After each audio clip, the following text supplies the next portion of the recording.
And good morning, everybody. Welcome to this session, which will be Civil 3D Survey Basics. I'm going to be your host. I'm Mark Schnesk with Seiler Design Solutions. And in this video, we're going to be discussing the Civil 3D Survey Database and how to set it up, both for a regular survey database projects and also using the WizDot style format. A little bit about us here. Seiler Design Solutions provides informative, unbiased solutions to clients for using Autodesk software, geoslam scanners, point cab software, and drone solutions. We are a business that's incredibly talented individuals are empowered to do whatever it takes to provide you with the best, most affordable software solutions to fit your needs. Our clients trust us because we consistently provide them with reliable insights from experienced trainers, all backed by the best user support in the industry. Seiler Design Solutions is part of 5 distinct divisions owned and operated by Seiler Instrument and Manufacturing Company, Incorporated. Our industry specialists and application engineers are dedicated to understand your firm's workflows and are experienced in integrated services without sacrificing your productivity. A little bit about me. I'm an application engineer with Seiler Design Solutions.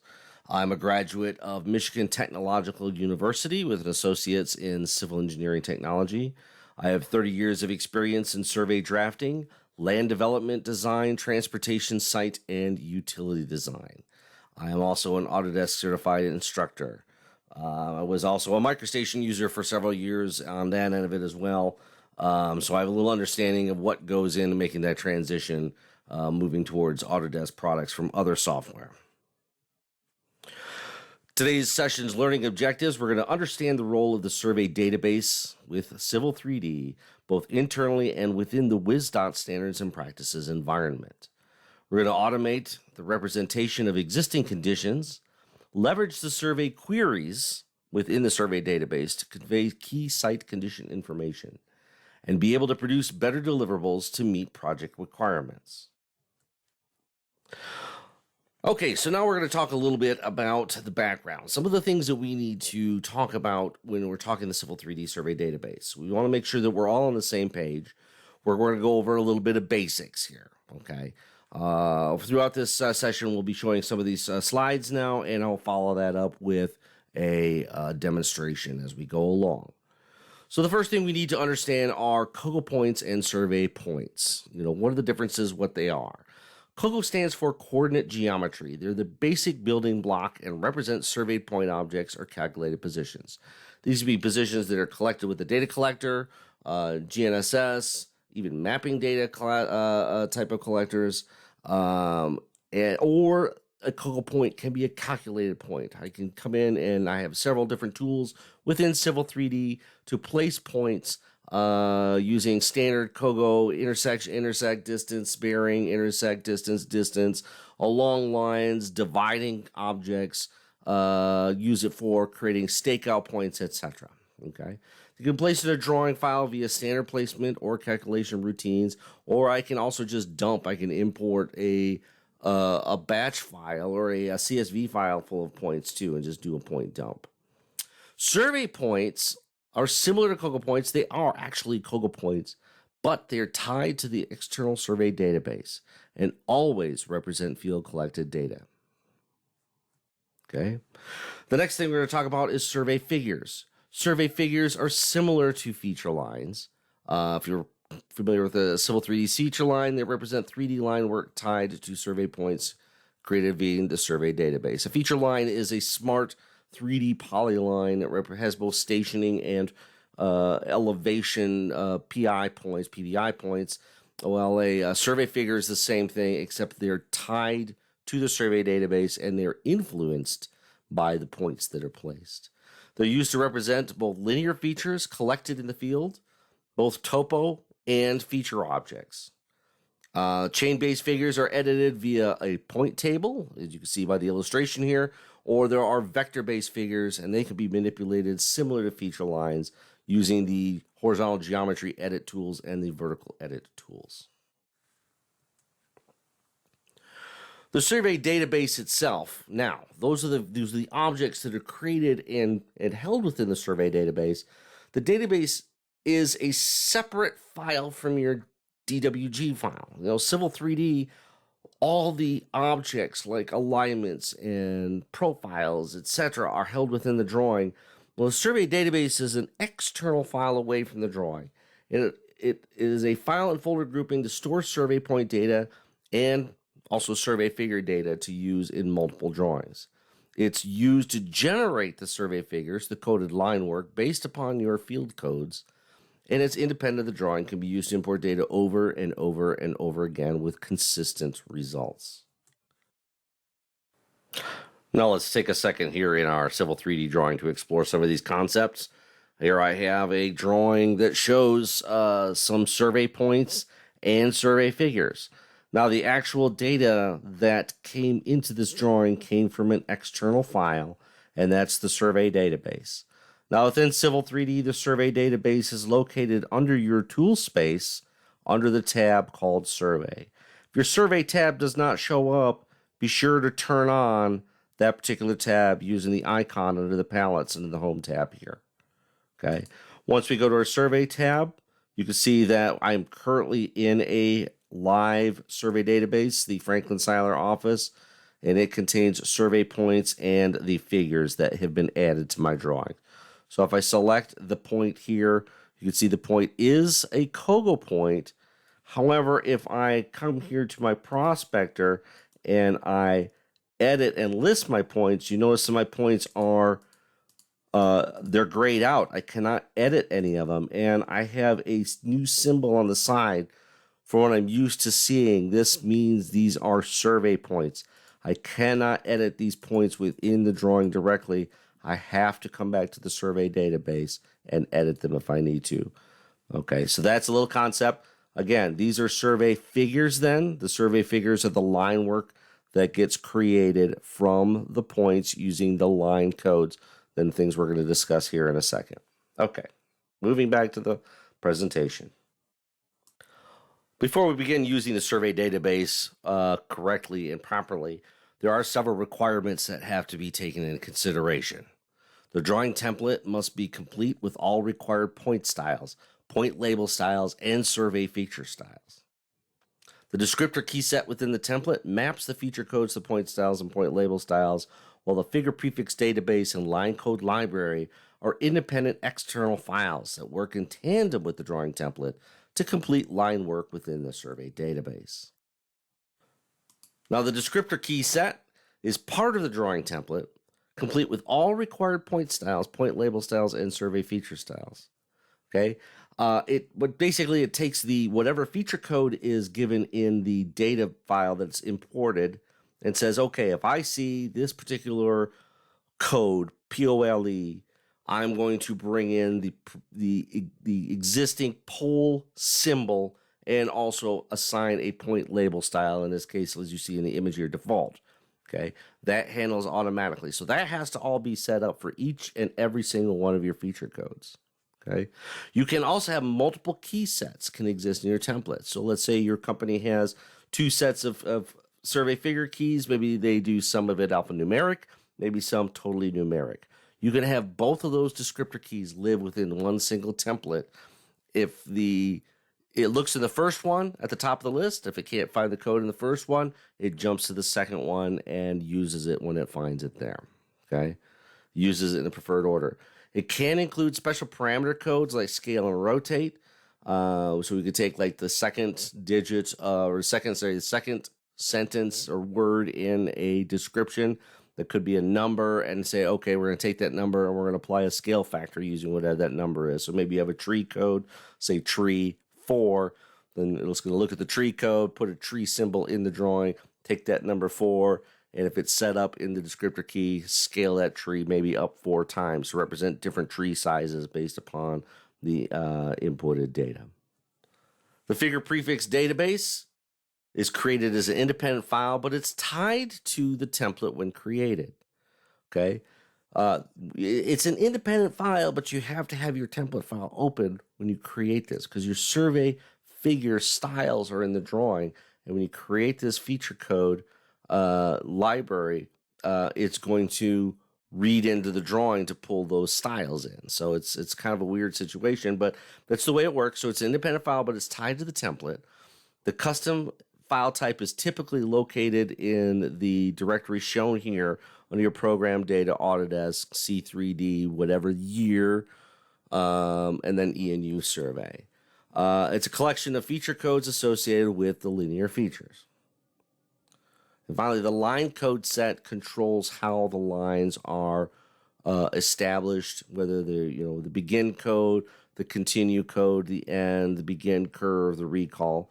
They're created also as an independent file, typically located in that same folder, collection of special line control codes. These are reserved words. You cannot use these as part of your description without Civil 3D interpreting them as a line code. It's going to skip it, eliminate it from the description, and use it as a line code.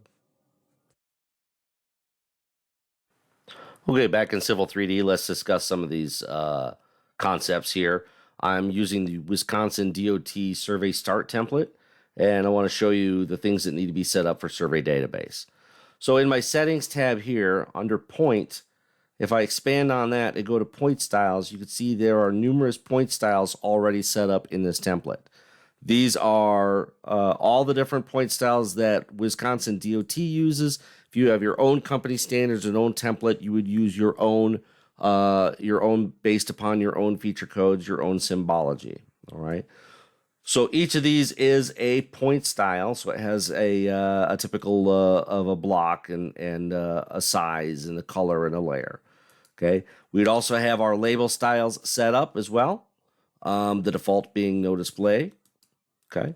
And then we have what's called the description key set. So there's one in this particular template called wiz.topography. If I right click and edit keys on that, you can see in the panorama we have your typical description key editor.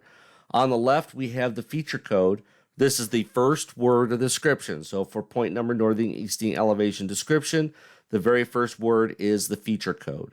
It can be numeric, it can be alpha, it depends on how you have it set up. You can see on these, there's an asterisk end of it. That means you can have numerous variations on a theme here. So for like post, I can have post 1, post 2, post 3, post 4. In the point styles, it really doesn't matter, but in the lines, I can run multiple lines at one time. So like peer is a line. So I can run peer 1, peer 2, peer 3. It would see peer asterisk, so it always use the peer symbol. Okay. Here it's going to tell you when it sees that first word, I could say peer space broken space old. It's going to look at peer and say, okay, if it sees that, it's going to use this style with this label style, put it on this layer, and continue on. And it does that for each and every field code that would be available in the survey. All right. And then down here at the bottom, we have survey in settings, figures and figure styles. These would be the survey figure styles. So we have survey figures loaded up in the template as well. Now we jump over here to the survey tab. Down here, below the survey. So our survey database is at the top. We talked about two other files, the figure prefix database and the line work code set. You'll also see equipment databases. We don't use those for CSV files. Those are only for raw data, and there's not going to be any raw data built into Civil 3D anymore. It's all CSV. So the figure prefix database, you can see wiz.topography is highlighted. If I right click and manage, you can see these are the figures. So these are a subset of the descriptor key set, but only for those points that are used as part of a line. So if I come down there, if I sort by name, if I slide down here, let me come down here to the P's. I showed you that peer that was in the descriptor key. Here it is as a line code. So I can have a line of peer because it also appears in the figure prefix database. How does it know whether to use a line or not? That's down here under the line work code set.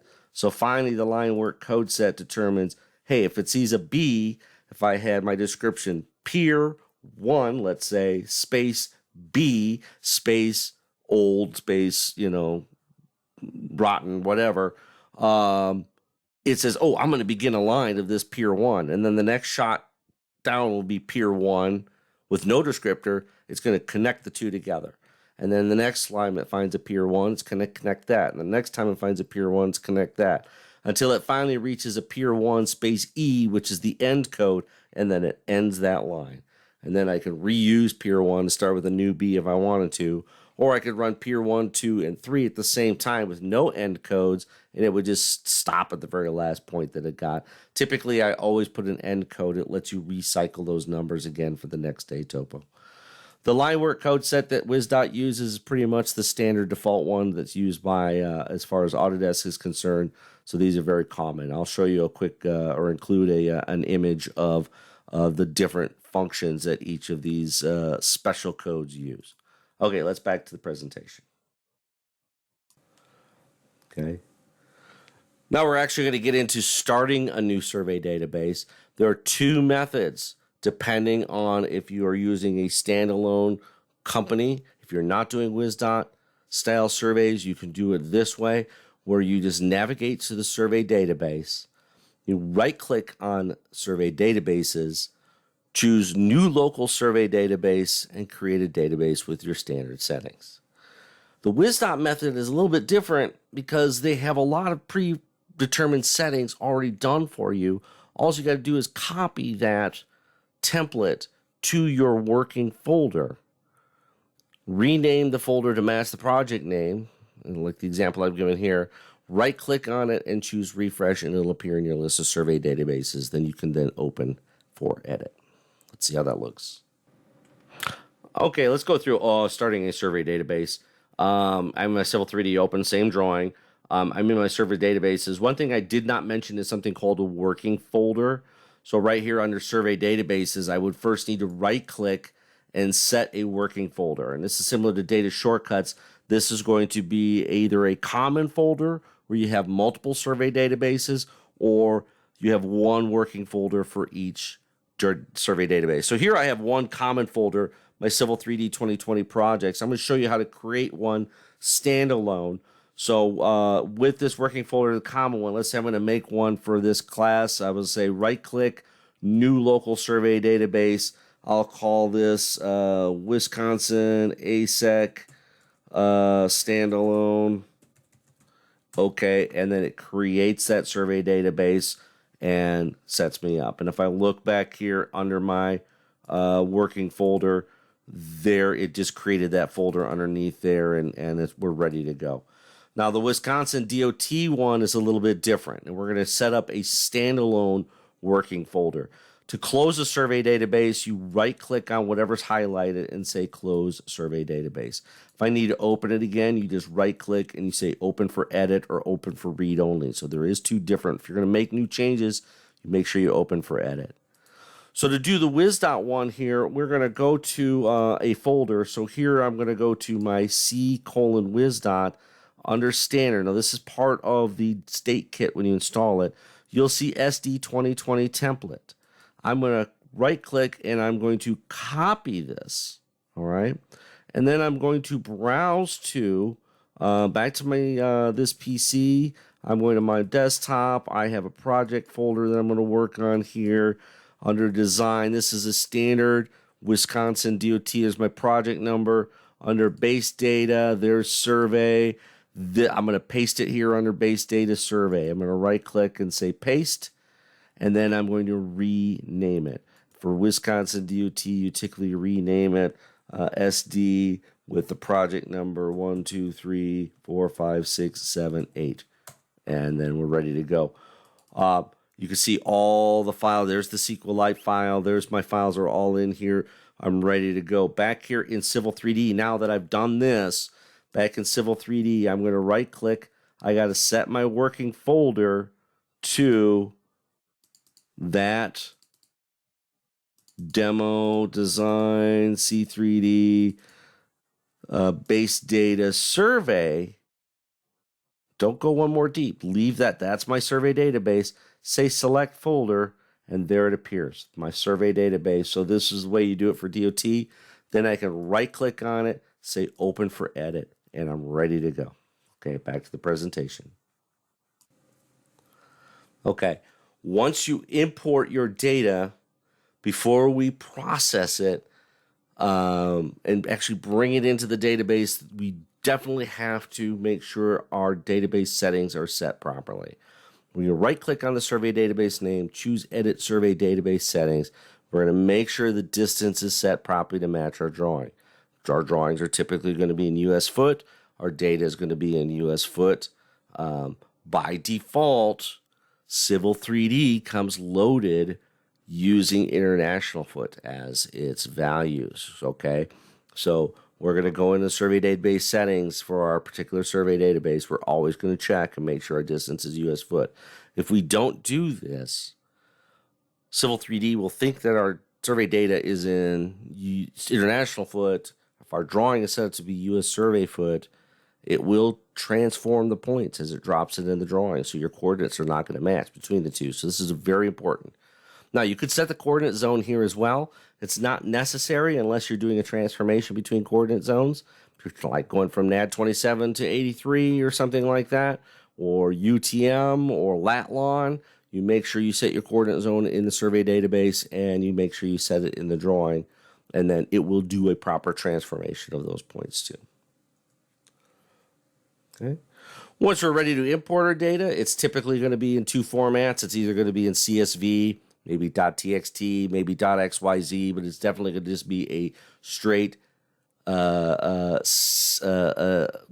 file, text file, usually the format of PNEZD, point, number, northing, easting, elevation, description. As far as your feature code goes, the first word of the description is your feature code. So you can have as many words as you want in your description, but Civil 3D looks at that first word and treats that as your feature code. So when you're coding these in the field, always make sure your first word is feature code. Next ones, you could be line code and so forth. I'll show you some examples on that as we get in. Or you can bring in an XML file.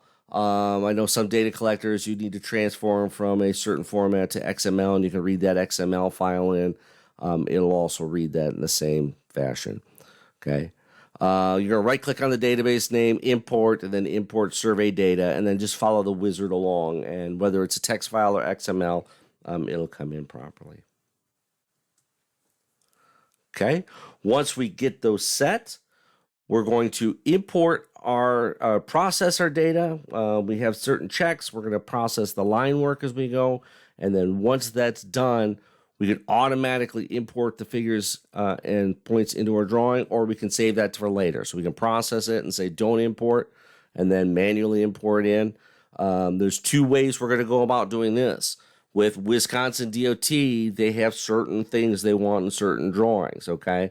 We have a utility drawing, a topo drawing, and a surface drawing. We're going to import those in different drawings, but we can also dump them all into a working drawing. That's typically what I do when I'm going to edit all my survey figures, because nothing's going to be perfect. Somebody's going to forget a line close. Somebody's going to forget a begin line, maybe missing a line. So we're going to go ahead and dump everything into one drawing. Then we're going to check and fix points and survey figures in this mass drawing. Points can be unlocked in the drawing to move, but if you move drawings in, the points are tied to the survey database. If you unlock them and move them in the drawing, they're kind of locked.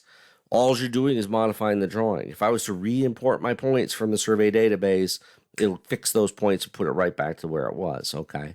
So we must be corrected in the database. Survey figures, on the other hand, can be edited in the drawing, and then if depending on if they're vector or coded ones, it'll automatically update the survey database, or you write them back to the survey database. You can also create survey figures brand new from the drawing and write those to the survey database as well. Okay, let's put it into practice here. We have our survey database open. We're ready to import our data. I am using the correct template that has the point codes, the descriptor key set, and the figure prefix database, the survey figures. So let's go ahead and import some data. I'm going to right-click on the name. First thing I'm going to do is edit my survey database settings and make sure. Now, the DOT template method This is set to US foot by itself. Typically, the default template, if you're not using that, will be international feet, so you need to make sure you set this to US foot. If you do not, and your drawing settings are set to US foot, you're going to transform the points. Your coordinates in survey database will not match the drawing, so make sure that's done, please. Okay, so then we're going to right click and we're going to go ahead import and import survey data. Now, if you want to import a survey point file directly, you can go here or land XML here. I like to follow the wizard just for this demonstration. You can experiment with the rest of these as you see fit. But we'll say import survey data. Okay, this is our database, a specified database. Go ahead and hit next. We are going to bring in a land XML file, so I'm going to switch this from point file to land XML, and I'm going to browse for that. And I'm going to bring in, there's the first one. I'm already keyed right into it. And I'm going to select it and hit open. Hit next. Now on this page right here, I can expand this out. We remember, we got to use the right survey figure prefix database. So equipment, we don't have to worry about it. The equipment, remember, there's no equipment, so you can leave these as sample. We got to make sure we're using the wiz.topography, which we are. Process line work during import, yes. Current line work code set is wiz dot. Here's the event name. I can determine whether this first time around, maybe I won't insert them. I'm going to say no to insert them and just let it go. Go ahead and hit finish, and it has brought that data in and calculated out. Now I said do not import into my drawing. Well, now you notice I have a little black dot next here to figures and next to survey points. I can now right click next to figures and say insert into drawing. And there's my line work, survey points, right click, points, insert into drawing, and it inserts all my points. Okay. And it's using the right feature code based upon the point code. If I look at Kogo point here, it's a survey point, raw description TPOL. The descriptor key set says use EUTIL telephone pole, put it on EUTIL telephone pole layer. So that's all taken care of. And because I look at the first line here, if I come up the line, nope, not that one, maybe the other one. Nope, that one doesn't have the begin. I'm not sure where my begin code is. It's probably this one right here. So one of these has a begin code on it that would begin the line. Let's do the other file too and bring it in. So let's say that's day 1 event.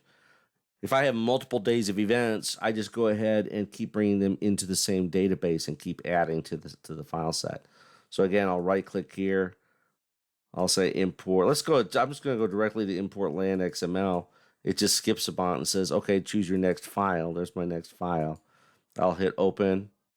And then it just jumps me directly to this next same one. This time I'm going to choose to import them directly. So now after it processes this, it's just going to dump them in the drawing in one shot.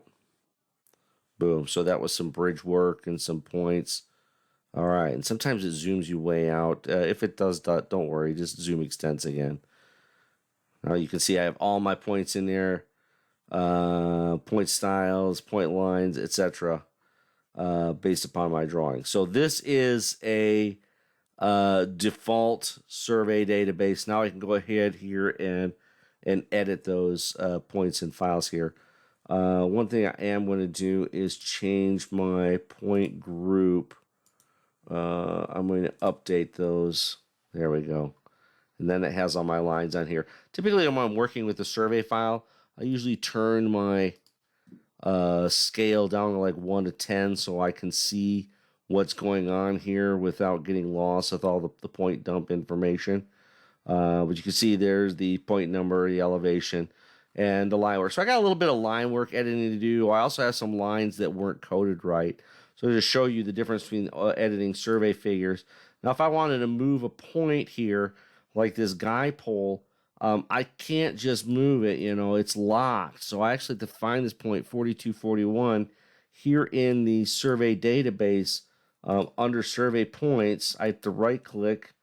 I could find point 4241. So I got to come down here. 4240. Oops, there it goes. I passed it. I'm too fast for my own good here.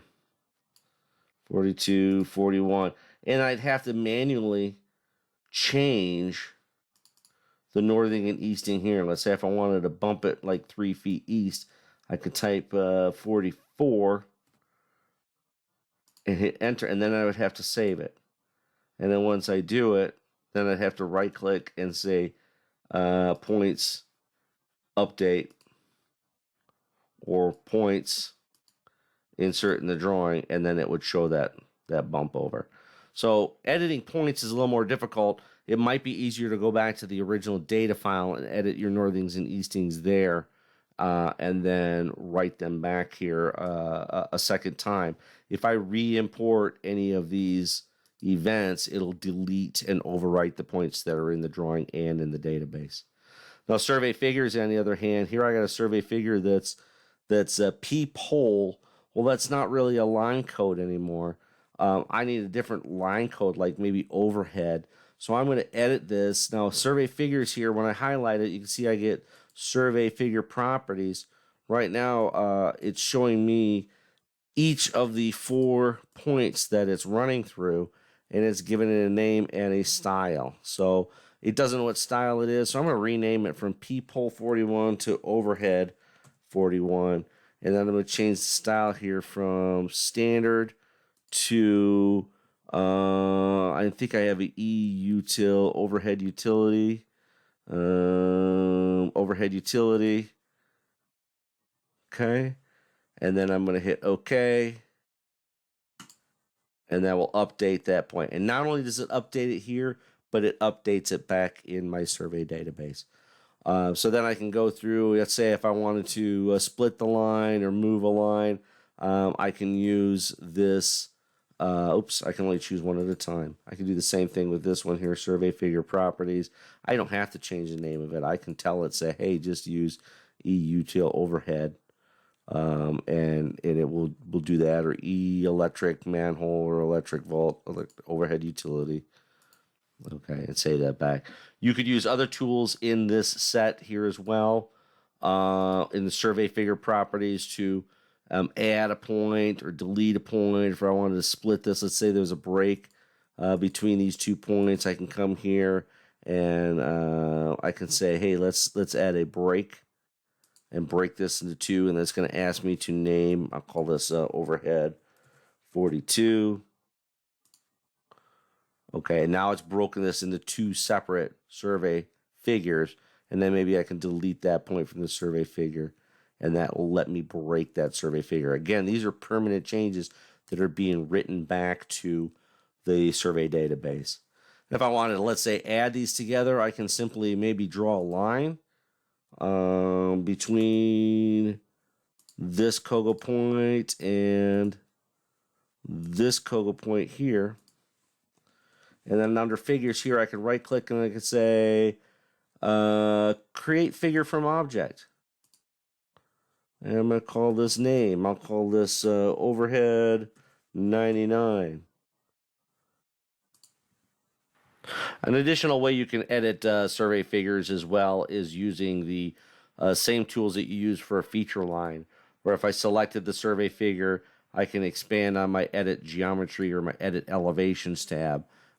Do something simple as select an object to break. Start with my first point at this end, my last point at this end here, and then it would break that. Once I've done that, then I have to come here, select my survey figures again, and say update survey data from drawing, and that would write this survey data back to the survey database, and that would make that a permanent change. And then we're going to talk about survey queries. Once we get our database all set up and cleaned up, then we're going to write our files down. Survey queries are really important to use for WisDot. It's the WisDot preferred method of bringing in your data. So I'm going to set up my 3 drawings. I'm going to set up my topo drawing. I'm going to set up my my utility drawing, and I'm going to set up my my surface feature drawing, and I'm going to use the survey queries to bring those in. Now, survey queries, it's just a way to filter points. So I could set up a survey query, give it a name, and use a lot of logical operators to filter out my points. Okay, the WisDot template, when you copied that template over, it had them all in there. So we have one for center lines, control points, surface figures, 3 surface points, topo figures, 2 topo points, and 2 utility points. Why do we have so many duplicates? Because there's a limit of 25 definitions per query. So we have to use multiple queries to make sure that we can cover all the points that we need. Points or figures are read directly into the survey surface definition as well via query. So as we go into surface, when we finally make our Civil 3D surface, when you go into your definitions, you'll notice there's 2 places at the bottom for survey point query and survey figure query. So queries can also be used to directly plug points and survey figures directly into a surface without having to load them via point group or by selecting them in the drawing. All right, back into our Civil 3D drawing set again. Actually, I have blank drawings. I have 3 blank drawings that have been created. Again, because this is the WisDot style, I'm using the Wisconsin DOT template, the Survey Start DWT. What I'm going to do is I'm going to break my survey database out into 3 separate drawings. So opening for edit, we're going to talk about the survey queries again. So now I can bring in data from the survey queries. Let's say I had a center line, control, and alignment. I could bring those into a drawing. Basically, I'm going to bring into 3 different drawings. I'll have my surface drawing, my topo drawing, and my utility drawing. My surface drawing will be for building my tin, topo for my existing ground features, and the utility for the utilities. So this first drawing here, let's start with the surface data. So I have all these survey queries. If you look at them, the figures are easy. If it is a break line. So back here, one thing I failed to mention, down here in the figure prefix database definition, for each one of these figure prefixes, we can say whether yes or no it's a break line. It's just a switch. Yes, it is. It doesn't. I can make all of these into a break line to a survey surface if I wanted to, but if I automatically have them checked, then it becomes a logical thing that I can filter out. Okay, so back here I can say surface figures. If I edit that query, it's going to say, hey, is a break line equal to true? That's it. And if it's equal to true, then execute that as part of the query. So for this query, I can right click and I can say insert into drawing. Now these are all true. These are all survey figures that are true for a surface. Surface points 1, insert into a drawing. Surface points 2, insert into a drawing. Surface points 3, insert into a drawing. So not only do I have surface points and surface figures, these are XYZ, these are ground points. These can all be part of a surface. So I can make a surface here, a surface here. These are additional surface points to something that's already been, so I can add these into another surface if I want to. We're going to go ahead and make a surface out of these. Next drawing would be my topo drawing. So it's blank. Topo figures, insert in a drawing. Notice we have overlap. These are the surface figures, but I can also use them as my existing topo background. Topo points, insert into drawing. Topo points 2, insert in a drawing. Okay, this just tells me there's nothing that satisfies that. So I had a couple guy poles in here and a benchmark that satisfied only points for my topo. So this becomes my topo drawing. And the last drawing is going to be my utility drawing. And here I can bring my utility points or lines in, and utility points, and more utility points. There we go. So here's some power poles and some overhead lines. So these are all things that become utility points, utility figures. And now the query is not 100%. Notice I'm missing some overhead. I guess I have to go back through and see why these didn't come in as part of my query. Maybe go back through and check my database, make sure those lines are the right code so that the query can. It's a good thing, that's why we go through and check these things. But there you see my 3 basic drawings set to go. And then I save these with the correct file name in this correct folder structure, and then we're ready to go. So what about my surface? So going back here to my drawing, let's go ahead and build a surface. So here in my prospector, go to my home tab. I'll go ahead and I'll make a new surface. We'll call this surface EG by query. Why not? Style, we'll use existing contours 1 and 5. Perfect. All right. So now instead of definition, normally my definition, if I was used to doing this, I might come down here and add my points. I have these as a point group, and then import my point groups, and then my break lines, for my break line points. But now down here at the bottom, I have my point survey queries and figure survey queries.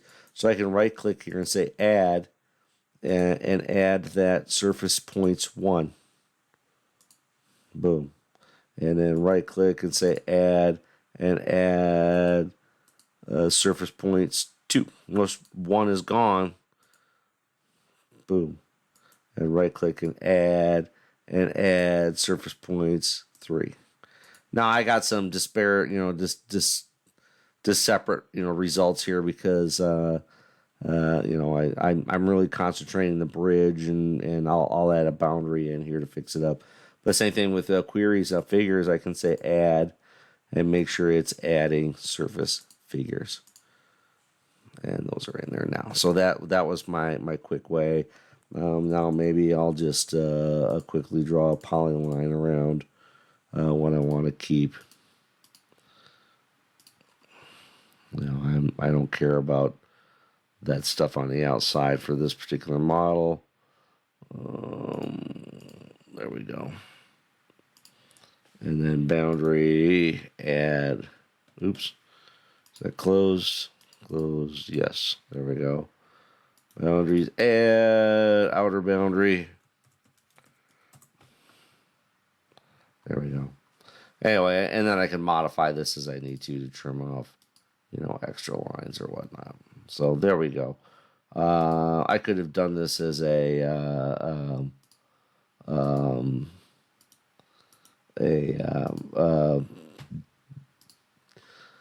what's the boundary I'm looking for here? A data clip instead, and then I wouldn't have seen any of this other stuff.